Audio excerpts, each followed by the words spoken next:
Hello friends, welcome to MCQ series for IAS, RAS and state PCS. तो यहाँ पे हमारा अगला एमसीक्यू है इकोनॉमिक्स से ही।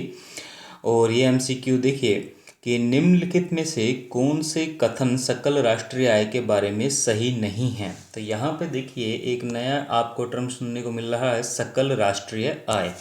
तो सकल राष्ट्रीय आय के बारे में कौन सी चीज़ इसमें सही नहीं है, यहाँ पे हमें बात करनी है। तो आपके सामने पहला ऑप्शन है कि यह किसी देश के निवासियों के द्वारा अर्जित आय है। दूसरा ऑप्शन है यह देश के निवासियों और गैर निवासियों दोनों द्वारा अर्जित आय है। तीसरा ऑप्शन है इसकी गणना बाजार मूल्य पर की जाती है एनएसओ के द्वारा। और चौथा यह जीडीपी के बराबर होता है। तो इसको इंग्लिश ट्रांसलेशन में देख लीजिए कि regarding gross national income, which statement is true? It is the income earned by country's residents, by country's resident and non-resident. It is calculated at market price by NSO and it is equal to GDP. तो सकल राष्ट्रीय आय का इस सवाल का answer देने से पहले हम ये जान लेते हैं कि सकल राष्ट्रीय आय होती क्या है। अब देखिए, जब सकल राष्ट्रीय आय को हम देखते हैं तो सकल राष्ट्रीय आय में सबसे पहले हमें ये ध्यान रखना है कि यह यहाँ पे शब्द जो है वो नेशनल शब्द लगा है। यहाँ पे ये ध्यान रखिएगा कि सकल राष्ट्रीय आय में ये जो नेशनल शब्द है, राष्ट्रीय शब्द है, तो ये शब्द आपको इकोनॉमिक्स में जहाँ भी दिखेगा तो आप ये मान के चलिए कि ये किसी भी देश को केवल उसकी भौतिक सीमा में नहीं पहचानता। राष्ट्रीयता मतलब जैसे मान लीजिए भारत का मैप है और यहाँ पर यहाँ के निवासी रहते हैं, इंडियंस रहते हैं, पर इंडियंस पूरे वर्ल्ड में फैले हुए हैं, वहाँ भी वो रहते हैं।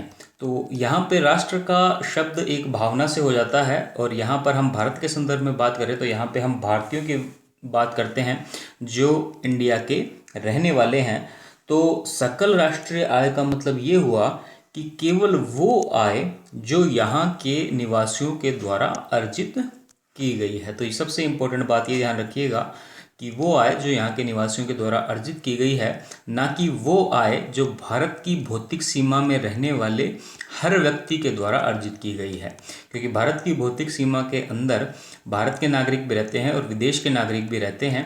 पर यहाँ पर अगर हम केवल भौतिक सीमा के अंदर की बात करेंगे तो वो बन जाएगी हमारी जीडीपी, सकल घरेलू आय। तो सकल राष्ट्रीय आय और सकल घरेलू आय में ये अंतर आपका रहेगा। तो इसके बाद जब आप ये समझ जाएंगे कि ये केवल भारत के निवासियों के द्वारा अर्जित आय है, अब वो चाहे भारत में रहें चाहे विदेश में रहें।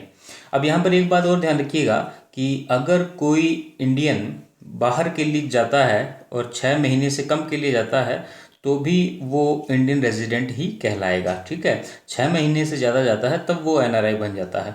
तो 6 महीने से कम की अवधि के लिए अगर कोई जाता है तो वो भी इंडियन रेजिडेंट ही माना जाएगा और उसकी आय को यहाँ पे जोड़ा जाएगा।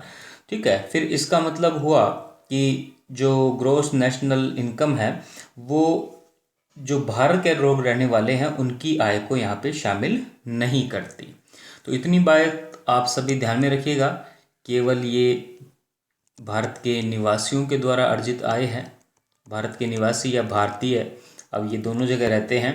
ठीक है, भारत में भी रहते हैं, विश्व में भी रहते हैं। दूसरी बात, इसमें फॉरेनर्स की आय को शामिल नहीं किया जाता है। ठीक है, दूसरी इम्पोर्टेंट बात। और तीसरी इम्पोर्टेंट बात यह है कि भारत के संदर्भ में जीएनपी का महत्व इतना नहीं है। जीडीपी के संदर्भ में भारत ज़्यादा इम्पोर्टेंट है। इसको किस तरह से इम्पोर्टेंट है मैं आपको बाद में बताऊंगा। तो वापस हम ऑप्शंस पे आते हैं। तो किसी देश के निवासियों के द्वारा अर्जित आय है, ये ऑप्शन आपका सही है। यह देश के निवासियों और गैर निवासियों दोनों द्वारा अर्जित आय है, तो यहाँ पे गैर निवासी आ गया, तो ये ऑप्शन आपका गलत है। इसकी गणना बाजार मूल्य पर की जाती है एनओसो के द्वारा।